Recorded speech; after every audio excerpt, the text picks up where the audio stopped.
Pemirsa, kita akan memasuki kabar Nampanambayan.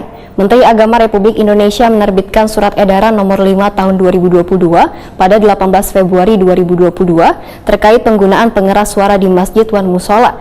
Dalam surat edaran tersebut berisikan suara yang keluar melalui pengeras suara di masjid wan musola perlu diperhatikan kualitas wan kelayakannya, yaitu harus memenuhi persyaratan kada sumbang, wan pelafasan azan baik wan benar. Menteri Agama Republik Indonesia menerbitkan surat edaran nomor 5 tahun 2022 pada 18 Februari 2022 terkait penggunaan pengeras suara di masjid wan musola. Dalam surat edaran tersebut berisikan suara yang keluar melalui pengeras suara di masjid wan musola perlu diperhatikan kualitas wan kelayakannya, yaitu harus memenuhi persyaratan kada sumbang, wan pelapasan azan secara baik wan benar. Surat edaran tersebut ditujukan kepada Ketua Majelis Ulama Indonesia, Ketua Dewan Masjid Indonesia, pimpinan organisasi kemasyarakatan Islam wan takmir atau pengurus masjid wan musola di seluruh Indonesia, serta tembuskan kepada gubernur, bupati wan wali kota di seluruh Indonesia. Menanggapi surat edaran tersebut, Wali Kota Banjarmasin Ibnu Sina Wahetakuni Prima TV Baisukan Kamis 24 Februari 2022 memandangkan sebagai pejabat pemerintah, maka pemerintah kota akan bersikap netral terkait surat edaran tersebut.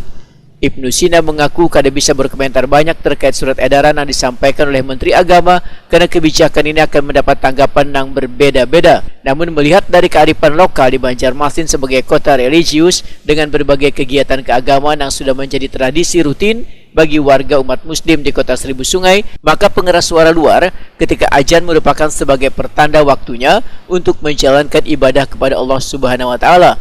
Sehingga bagi mereka yang sedang beraktivitas, ujar Ibnu Sina, diingatkan dengan suara azan yang mengajak untuk menunaikan ibadah.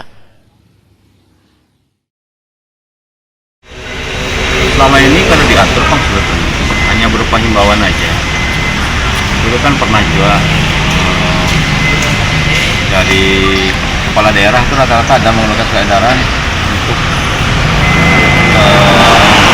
suara ini keluar itu di atas jam 10 malam sudah tidak boleh, atau di jam 9 malam tidak boleh karena orang mau istirahat kan habis puasa. Tapi kalau pengaturan secara keseluruhan oleh Menteri Agama ini ya, Menteri Agama sudah memasuki ruang-ruang masyarakat, kemudian memberikan pengaturan untuk jadi panduan. Banyak yang pro kontra lah. Kalau kami dari aspek pemerintah itu netral saja. Kalau melihat kearifan lokal di Banjarmasin sendiri, sebagai kota religius, iya, karena kita tuh kan azan itu dikumandangkan untuk sebagai informasi.